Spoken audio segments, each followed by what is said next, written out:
नमस्कार, मी अश्विनी पुरी. आपण पाहताय DS न्यूज. राज्याच्या राजकारणामध्ये मोठी उलथापालथ होणार असल्याची बातमी समोर आलेली आहे. उपमुख्यमंत्री एकनाथ शिंदे भाकरी फिरवणार असल्याची माहिती सूत्रांनी दिलेली आहे. लोकसभा निवडणुकीपासून ते स्थानिक स्वराज्य संस्थांच्या निवडणुकीमध्ये पक्षाला मिळालेले यश अपयश लक्षात घेऊन पक्षामध्ये मोठे फेरबदल करणार आहेत.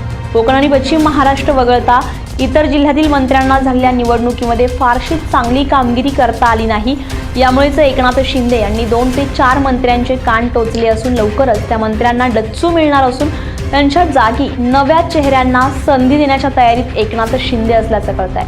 निवडणुकीमध्ये झालेला जय पराजय लक्षात घेऊन शिवसेनेच्या सर्व जिल्हा प्रमुख, जिल्हा संपर्क प्रमुख, नेते आणि सचिवांना संघटना बांधणीसाठी गावोगावी जाऊन आढावा घेण्याच्या सूचना दिलेल्या आहेत. निवडणुकीमध्ये अपेक्षित यश का मिळालं नाही, कुठे कमी पडलो, या सगळ्यांची माहिती घ्यायला एकनाथ शिंदे यांनी सांगितलंय.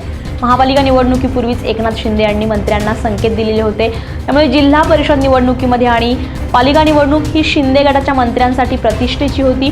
त्यामुळे फक्त ताफा घेऊन फिरणाऱ्या मंत्र्यांना पक्षाची जबाबदारी दिली जाणार आणि नव्या चेहऱ्यांना मंत्रिपदाची संधी देणार असल्याचं बोललं जात आहे. त्यामुळे आता कोणाला डच्चू मिळणार आणि कोणाच्या गळ्यामध्ये मंत्रिपदाची माळ पडणार हे पाहणं आता तितकंच महत्त्वाचं ठरणार आहे.